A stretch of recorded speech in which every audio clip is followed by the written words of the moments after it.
Now is a time when there's so much stress on the startup ecosystem.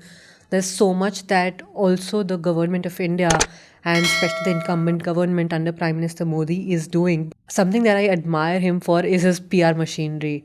And I also had a very up close and personal view of it back in the 2014 Lok Sabha elections while I was doing the campaign trail across Varanasi, which was his constituency.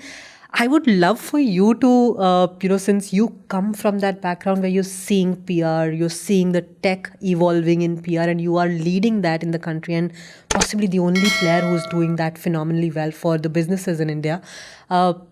What would you think is a big takeaway or some learnings that businesses can take from how the incumbent government and Prime Minister Modi really does their PR and builds the whole machinery of PR and marketing around them? What is it that businesses and CXOs and startups can learn from that? So you're right. I think the Modi government has done storytelling beautifully. Even when they pick up initiatives, how they do it as a campaign, making every citizen the owner of an initiative. In the case of, let's say, Swachh Abhiyan, right?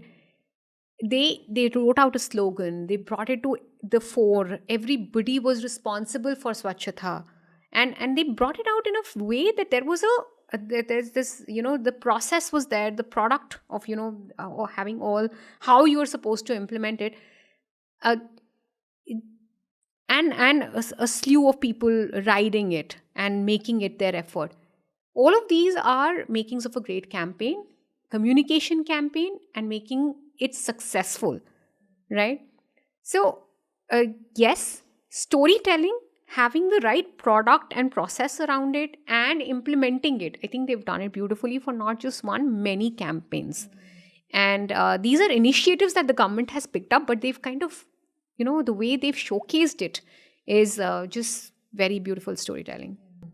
And I think that has also brought in a sense of ownership amongst everybody who's, amongst the citizens, right, to really become a part of it. So that's, I think, the beauty of it. But how do you think can startups and businesses leverage and learn from something like this? What can they do?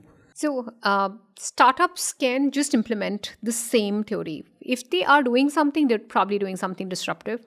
They're changing the industry. They are doing it by using technology or by bringing together an ecosystem which was probably not possible 10 years back or 15 years back. And now is the time, right? So when startups talk about themselves, it's not the product that they need to talk about. It's the change that they're bringing, right? And why it is relevant today. Who is it relevant for? Which industry are they disrupting? Why are they disrupting that industry? Is something that they need to practice. For example, in the case of Viziki, we are in the PR industry. We are a PR management platform, right? It's completely tech-enabled.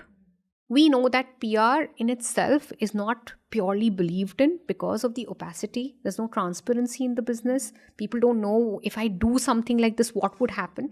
So we've made a platform where they can check, what's happening to their press campaigns or how they're, working or how they are positioned in the ecosystem against their competitors. And that's all visible on a dashboard. And we are talking about transparency in the industry. We are talking about how it's easy to do so. And overall making it possible for every company to be able to do their storytelling with ease.